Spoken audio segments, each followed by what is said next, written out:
السلام علیکم ورحمۃ اللہ وبرکاتہ۔ امید ہے آپ تمام حضرات بخیر و عافیت ہوں گے۔ ہم نے اس چینل پر دیوان الحماسہ کے اشعار کے جو ترجمے کی سیریز تھی اس کی قسط نمبر 1 ہم نے اپلوڈ کر دی ہے، اور آج اس کی قسط نمبر 2 ہے، جس میں ہم چند اشعار کا ترجمہ انشاءاللہ کریں گے۔ ان اشعار میں شاعر الفند الزمانی ہے۔ قال الفند الزمانی فی حرب البسوس۔ شاعر کا نام فند زمانی ہے، جو قبیلہ مازن سے شاید تعلق رکھتے ہیں، اور بسوس دراصل ایک عورت کا نام ہے۔ اس کے پیچھے پس منظر ہے۔ کسی قبیلے میں ایک بسوس نام کی عورت رہتی تھی۔ اس کی ایک اونٹنی تھی، تو یہ اونٹنی ایک مرتبہ کلیب بن وائل کے چراگاہ میں چلی گئی، اور وہاں پر اس اونٹنی نے پرندوں کے انڈوں کو توڑ دیا، جو انڈے کلیب بن وائل کی زیر سرپرستی میں تھے۔ تو کلیب بن وائل نے انتقامی جذبات میں بہہ کر اس اونٹنی کے تھن پر تیر مار دیا۔ اب جس کی وجہ سے بسوس نام کی جو عورت تھی، اس کے قبیلے کے کسی شخص نے یا کسی عورت نے کلیب بن وائل کو قتل کر دیا۔ اب اسی واقعے کے نتیجے میں ان دونوں قبیلوں کے درمیان ایک بہت ہی بھیانک جنگ چھڑ گئی۔ کہا جاتا ہے کہ یہ جنگ 40 برس تک جاری رہی، اور پھر بعد کے ادوار میں جا کر یہ بسوس نامی عورت عربوں کے لیے ایک نحوست کے لیے ایک ضرب المثل بن گئی۔ تو شاعر فند زمانی کہتا ہے کہ صفحنا عن بنی زحل وقلنا القوم اخوان۔ ہم نے صفحہ باب فتحہ سے عن صلے کے ساتھ دروزر کرنا، اعراض کرنا، منہ پھیرنے کے معنی میں آتا ہے۔ ہم نے بنو زحل کو معاف کر دیا، ہم نے بنو زحل سے اعراض کیا، یہ کہہ کر وقلنا، یہ کہہ کر القوم اخوان، کہ ہم لوگ آپس میں بھائی بھائی ہیں۔ عسى الایام ان یرجعن قوما کالذی كانوا۔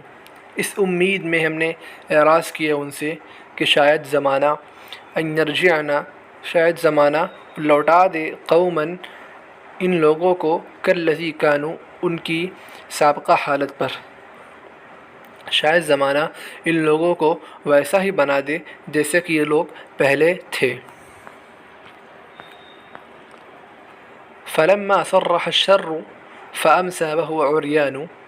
تو جب شر ظاہر ہو گیا، جب شر سب کے سامنے کھل کر واضح ہو گیا، فامسى وهو عريان، اور وہ سب کے سامنے عیاں ہو گیا، ولم يبق سوى العدوان دناهم كما دانوا، اور جب ظلم و زیادتی کے سوا کچھ باقی نہ رہا، ولم يبق سوى العدوان، اور جب ظلم و زیادتی کے سوا اور دشمنی کے سوا کچھ باقی نہ رہا، دناهم كما دانوا، تو ہم نے ان سے ویسا ہی سلوک کیا جیسا کہ ان لوگوں نے ہم سے پہلے کیا تھا، ہم نے ان کے کیے کا بدلہ دیا۔ مشینا مشیۃ اللیث غدا واللیث غضبان۔ مشا یمشی مشیۃً معنی چلنا ہوتا ہے، جیسا کہ آپ جانتے ہیں۔ اللیث دراصل اس خوفناک اور غضبناک شیر کو کہتے ہیں۔ تو ہم چلے، یعنی ہم ان پر حملہ کرنے کے لیے چلے، مشیۃ اللیث، اس غضبناک شیر کے چلنے کی طرح، غدا واللیث غضبان، جو صبح سویر نکل جاتا ہے، غضبان، غصے کی حالت میں۔ تو ہم ان پر حملہ کرنے کے لیے اس شیر کی مانند چلے۔ بضرب فیہ توہین وتخضیع واقران۔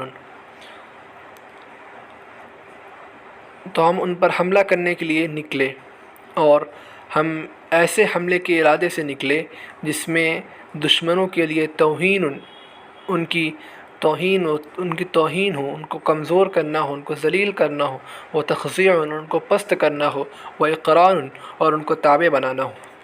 وطعن کفم الزق غدا والزق ملآن۔ وطعن، اور ایسی نیزہ زنی کے ارادے سے نکلے، کفم الزق، جو نیزہ زنی، زق کہتے ہیں کہ مشکیزے کو، فمن منہ کو کہتے ہیں، مشکیزے کے منہ کی طرح جو نیزہ زنی ہو. غدا والزق ملآن، جب نیزہ بھرا ہوا ہو.